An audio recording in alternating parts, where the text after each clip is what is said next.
What's up, guys? It's Dwayne, back again for another video, back again for a reaction, and today is a great, wonderful, amazing day because it's a Finland day. White Death. Finnish sniper Simo Häyhä, I think I'm saying it right, Sabaton History 028. This one is a video suggested by one of my Patreon members, Steamboat Willie. He's been a Patreon member for a while. Thank you very much. So without further ado, let's get into this reaction. Let's go. I'm Indy Nidell. And I'm Joakim from Sabaton. And this is Sabaton History.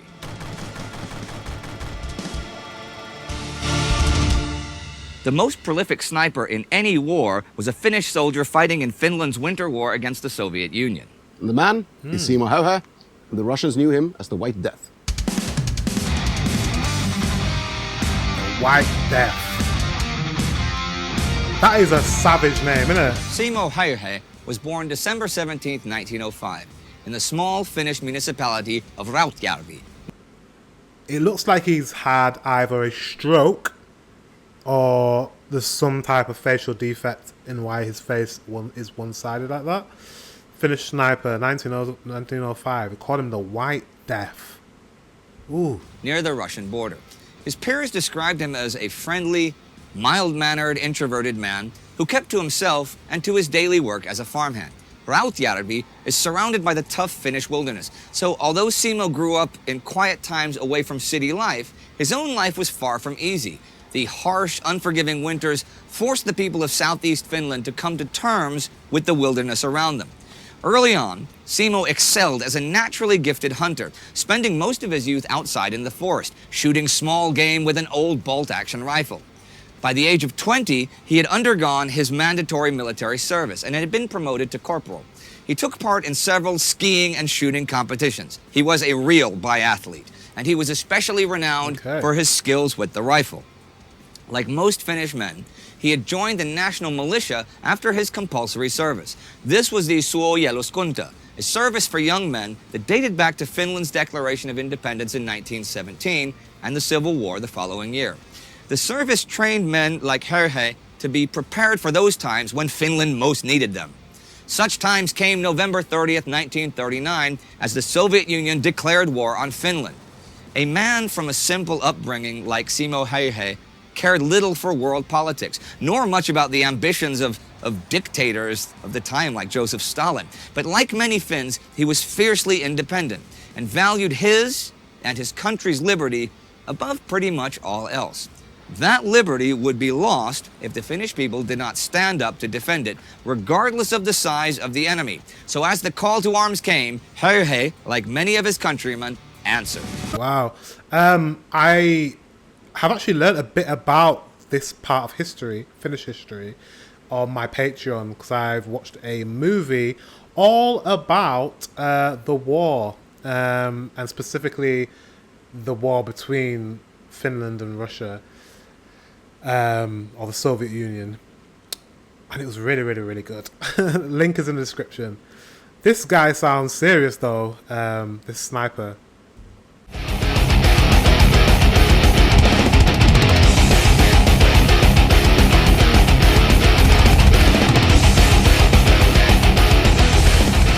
He joined the 34th Infantry Regiment in the Kola region north of Lake Ladoga.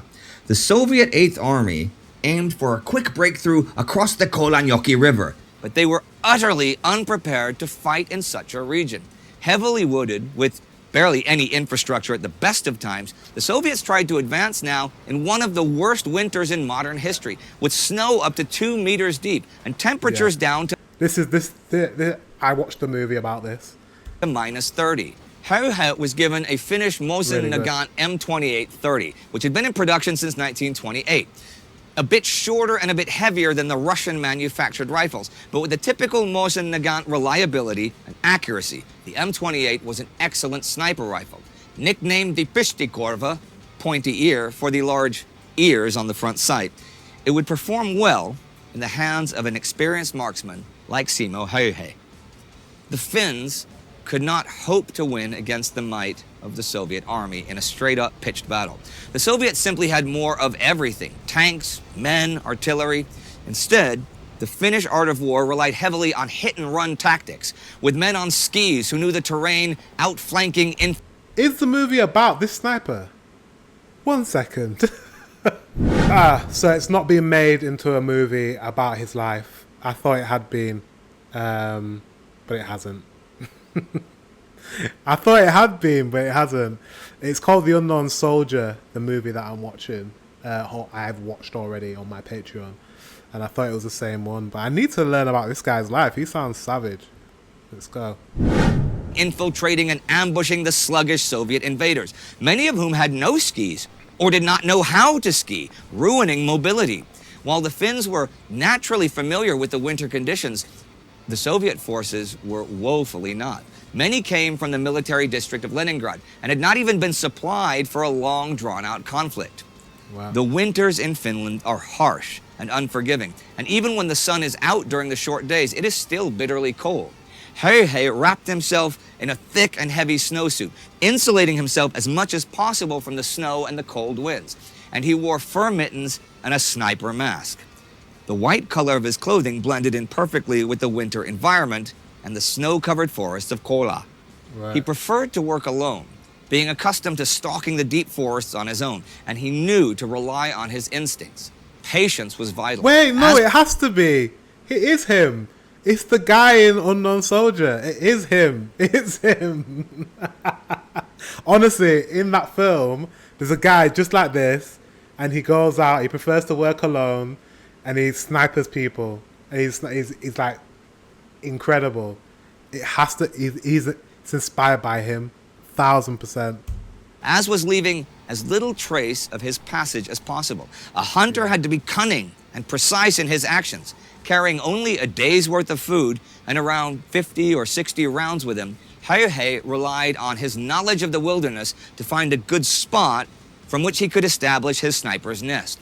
Once he found his position, he would build a little snow fort around himself to blend in with the environment.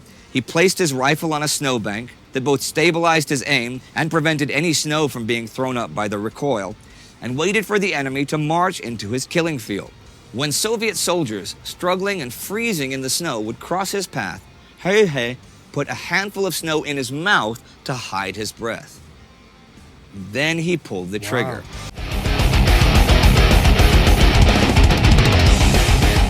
Full of snow in his mouth to hide his breath?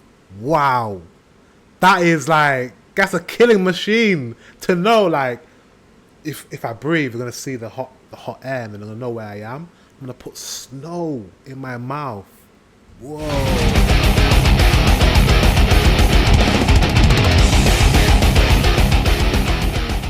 Said that during his training in the army, he was able to hit a target 150 meters away up to 16 times a minute. So now, the marching routes were full of dead Soviet soldiers who fell prey to the hidden marksmen without ever knowing what had hit them. Soviet positions were soon discovered, deserted of the living, but packed with bodies, frozen in their last positions before being shot and killed. Sometimes they were found still standing up, and in the sub-zero temperatures, even a minor wound was often fatal, as the weakened body would have a harder time surviving the elements. Wow. And Häyhä is believed to have not missed his target very often. In his short time at the front, his kill tally would rise to unprecedented levels. Hundreds fell to his rifle. So many, in fact, that his superiors did not believe the stories at first. Apparently, just before Christmas, he killed 25 soldiers in just one day. While many Finnish and Soviet snipers used modern sniping rifles outfitted with telescopic lenses, Häyhä relied on the old-fashioned iron sights. Not only did he feel that this gave him a better picture of his target, but more importantly, it would allow him to keep his head down lower, and in turn, lower his whole profile, making him harder to spot. And lenses could reflect the light and reveal position, as was the case with many Soviet marksmen who were sent out to counter-snipe him and instead met their fate to his outdated rifle. But Häyhä was also trained with the 9mm Suomi submachine gun, and depending on the fighting at hand, he also carried hand grenades and a traditional pulkko army knife as a last resort. As a sniper acting often alone beyond the front lines, Häyhä had to be careful and often forfeited obvious targets if they would endanger his position. Wow, this guy. I could see why they call him the White Death. Camouflaging in the snow, all in white. Just picking out his targets. Just pow, pow, pow, pow. Just all his targets, just taking them all out. Guy's insane. Wow. The Soviets began beefing up their own counter-sniping activity, especially after his kill tally gained him both fame and infamy. If they suspected him of being somewhere, they would order artillery strikes in his general direction in the hope of finally neutralizing him. There's even the story that a Soviet commander asked to be sent a famous Soviet sniper to eliminate Häyhä. Oh. After that sniper had killed several Finnish soldiers and officers, he waited for Simo to react and eventually show himself. He waited and waited, and as the sun went down, he decided to call it a day and was about to get up. That was when Simo Häyhä shot him right through the head. Another story was that Soviet soldiers began carrying large... They sent out one of their best snipers to counter-snipe him.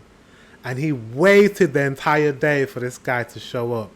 And Simo was so focused that he waited until the other guy got tired and then took him out. Wow. Large iron shields into the field to help guard them from sniper fire. The Finnish snipers like Häyhä were accurate enough that they simply shot them in the kneecaps. Such stories began to circulate more and more as Simo Häyhä became famous to friends and foe alike. The Finnish propaganda portrayed him as a symbol that embodied the struggle of little defiant Finland, while the Soviet propaganda called him Pimeä Smrt, White Death. The legend of White Death spoke of a ghost-like figure that was both everywhere and nowhere, creeping tirelessly through the woods. It freaked the Soviet soldiers out, and it boosted Finnish morale. On February 17, 1940, 80 days after the invasion, Simo Häyhä was officially proclaimed a hero of Finland by the Finnish government, and with hundreds of kills to his name already then, was awarded the Kola Cross. He was promoted and gifted a custom-made Sako M2830 rifle. But despite the legends, Simo Häyhä was not invincible and was not a ghost. He was a man, just like any other Finn, manning the defenses. Yeah. In early March 1940, as the winter... He was just really, really, really good at shooting his rifle. Really good. Had an aversion to death. He didn't want to die, so he made sure he didn't die. That's basically it. It's funny how legends can like follow people when they just are the most focused and dedicated to their craft and they have talent. You know, like we do that with our sportsmen. Like our greatest sportsmen, we look at as being almost like godlike because they're so good at their specific craft. So when you focus on one thing and just focus and focus and focus on one thing and become the best at that one thing, you could be a sniper like Simo. Well, not a sniper, but you could be the best in your class at that one thing that you're concentrating on and that you're focusing on. And that's what he is. So he's a legend. Receded.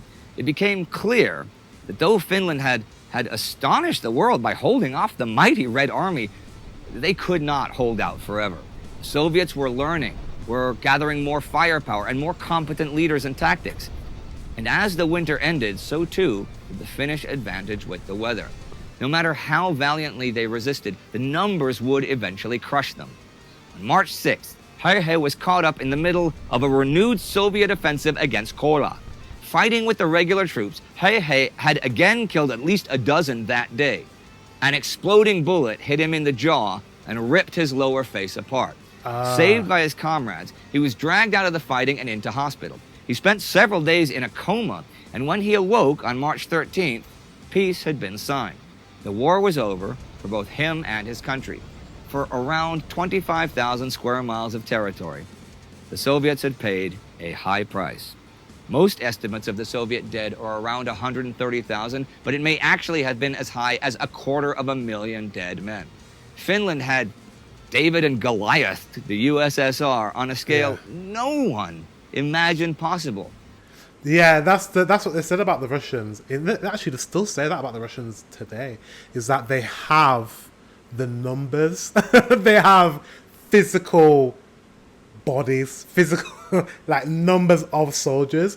It's not that they're the best soldiers or the best trained soldiers or the most skillful or the smartest. It's not that. It's that they have more people and they're willing to throw people into combat, and that's how they win wars, or that's how they overpower smaller countries, is they just keep coming. They're not bothered about the amount of people that die for their cause, which is horrible. Whereas other countries, when they're smaller and you have less military men to sacrifice, you become a lot more calculated in the way you combat, you know, a lot more skillful, a lot smarter, a lot more cunning. Like he said, David and Goliath, like really, like you're the little man, but you just need one rock to take out your opponent. And that's the difference between big countries like Russia. They just have people, and China, they just have a lot of people to throw out wars, but it doesn't mean they're the best. Finnish independence had been saved.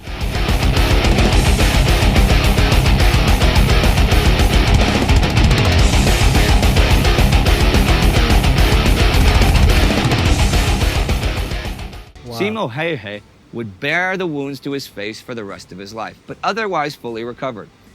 He could not go back to his own home, though, which was now on the other side of the Soviet border. But he found a new home and lived a long, peaceful life until his death in 2002. In later interviews, Häyhä... He lived a long, long life. Really sad that where he was from was taken over by the Russians. That's sad, isn't it? Really sad. Repeatedly emphasized that during his service in the Winter War, he simply did what he was told. But he was the best at it. In not even 100 days, his official score was 505 kills, making him the most successful sniper in history. That's just the official tally. Unofficially, it was higher.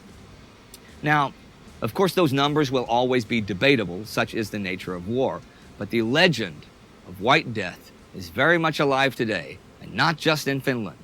When asked what it was that made him such a great sniper, Häyhä simply answered, practice.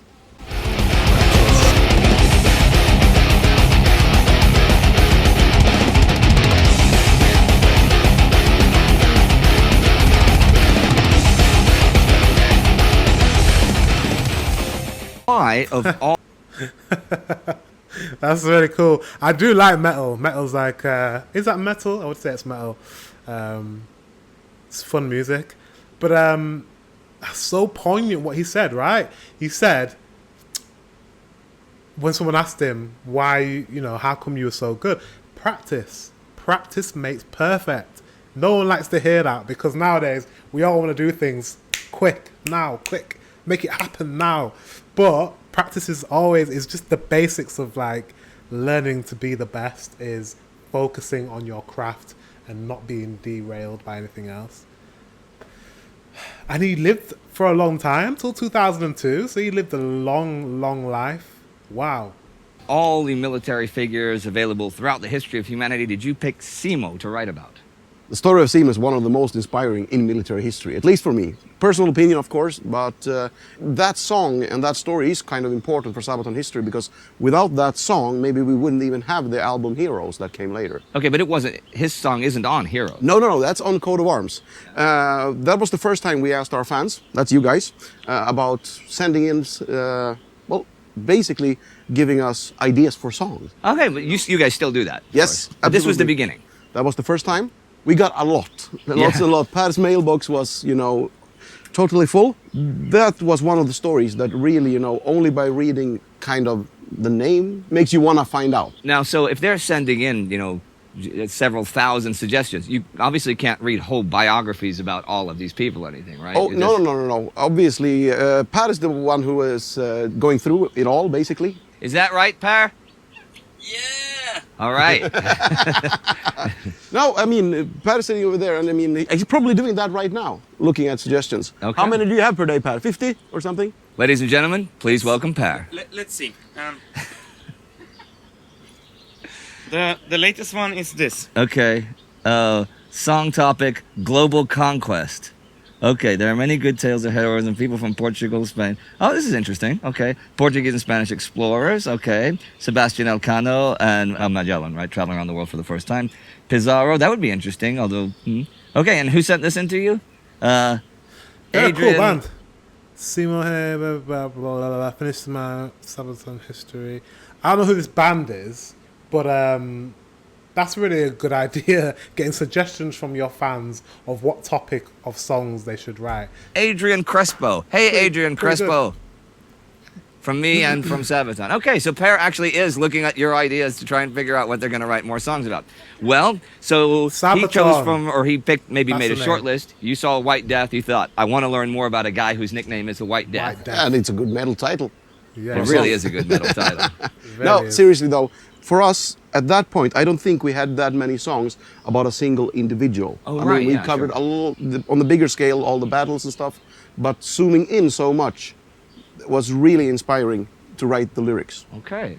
We didn't even know we were going to do heroes, but me and Per basically said that, man, maybe one day we should do a more personal album, you know? Now, when you were, reading up about Simo and stuff, were you also studying the Winter War in general, or were you just really more focusing on just the individual?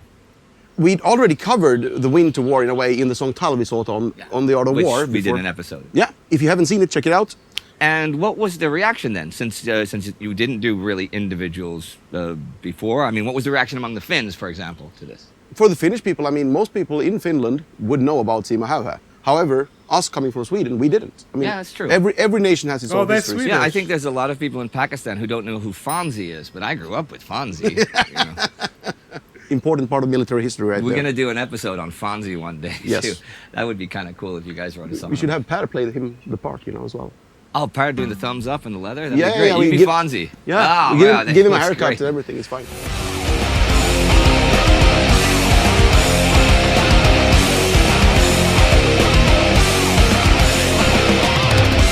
All right, well, that was The White Death, and this is Sabaton History for today. See you next time. That was good. I didn't actually I thought I was learning just about Simo, but I wasn't. I was learning also about the band Sabaton, who have written a song about Simo. Pretty cool. The White Death. That's an awesome character. Like I said, I think I watched a movie about. It was definitely about the Winter War, but I think it also covered Simo unofficially, the Unknown Soldier. So yeah, if you want to watch that with me, it's my Patreon. Guys, thank you very much for watching. Until the next one, I will see you very soon.